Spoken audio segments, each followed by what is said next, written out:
So today I want to make a review on a somewhat obscure piece of camera equipment, and that is this Neewer DSLR shoulder rig. You've probably seen these all over the place on Amazon, whether it's the huge variant right here or like the smaller ones. They range in price from like I think $50 to $150 or so.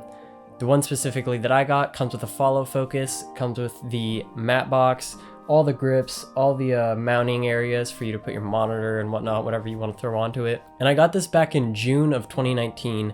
The main reason I got it was my buddy and I wrote a film and we shot it in the past summer, the summer of 2019. And my overall experience using this rig has been pretty amazing. One of the first things I like to talk about is the build quality. It's actually super nicely built. I know that Neewer is kind of on the cheaper side of the brands, but this rig is actually built super nice. Can't really say that I had it fail me once. Super sturdy. I put my 70 to 200 on it. I've with my A6300 monitor, everything, I've rigged it out, and it never really, creaked on me or gotten unstable at any point. And yeah, so the build quality's, fairly nice for the price. It's pretty much what you'd expect for $150 because it has all the bells and whistles. It has the follow focus, which is like the main extra add-on that you're going to get with this version.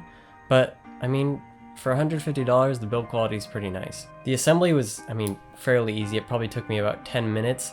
All that it really consists of is sliding these rods into the different mounting compartments and then tightening wherever it's needed. I'm not really a handyman myself, and I'm not really good at putting stuff together, but this rig was super easy to put together. I didn't really have any issues putting it together. So assembly was, fairly easy, and I do think the build quality's, fairly nice for the price. Now to talk about real world use and some of the things that I really enjoyed about it and something that I didn't really enjoy about it. So the grips are really nice. They feel great in your hand. When you have just a satisfying grip and it's just yeah. So that's pretty much what it's like. It's a nice grip. There's not much else I can say about it, but when you're using this for hours on end, the difference in something shitty like that and nice, does make a difference. So it's nice to have little additions like that. Now let's talk about the stabilization of this. So it's not a gimbal. It's not a stabilizer. You're not going to be tracking someone down the street, obviously, carrying this rig on you. You're not going to be doing that. It's for over-the-shoulder shots. We used it so much during this film to get a lot of over-the-shoulder and everything like that. Everything in between those types of shots, and they all turned out really well. For the type of shots that you need, the handheld, the over-the-shoulder, it seems like almost no matter what lens you put on it. For example, I'll throw on some footage. I was using an 85mm and 6D Mark II earlier, and I was just getting some test shots of my friend. It's stable. It's gonna have that slight handheld look. It's not gonna be a tripod, which is the point of it. It's supposed to give you that handheld feel. And if you're going for that handheld feel, it's gonna give you that really nicely. So even an 85, 35, 50mm, you want to get nice close-up shots, if it's two characters exchanging dialogue back and forth, you want to get those over the shoulders, but you want to get a little more compressed, you want to get more close with an 85mm, 100mm. I feel like this rig can really get you that feeling.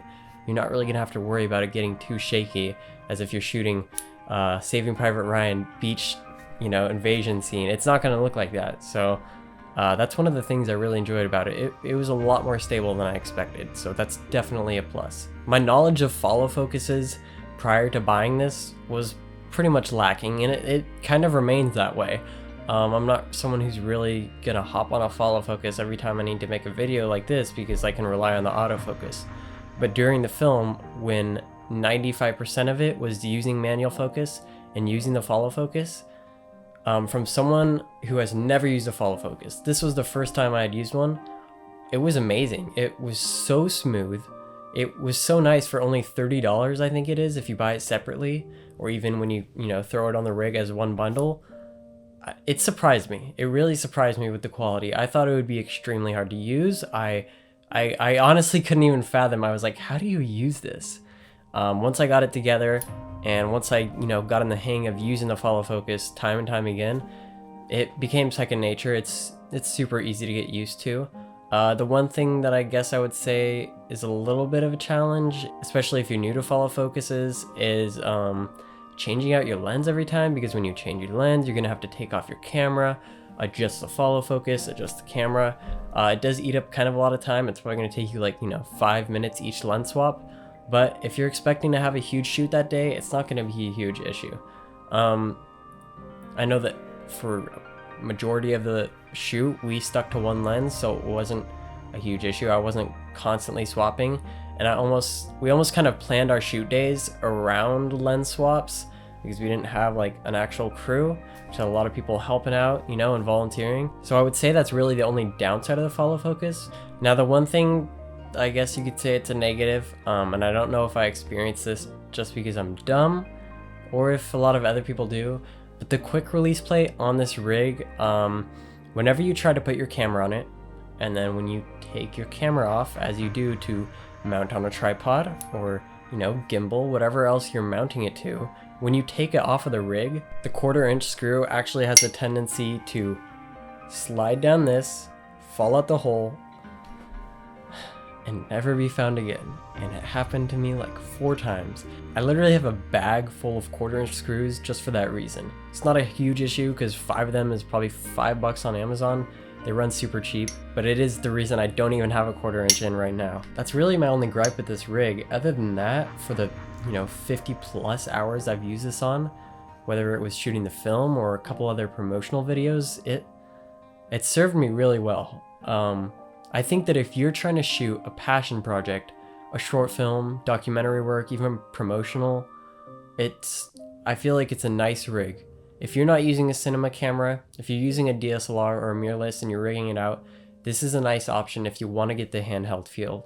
So I really have enjoyed using this rig for the past like 5 months, and I'd recommend it if you fall into any of those categories. Hope you guys enjoyed this. I hope it helped you in any way. If it did, please leave a like, please subscribe. I'll be posting more stuff like this.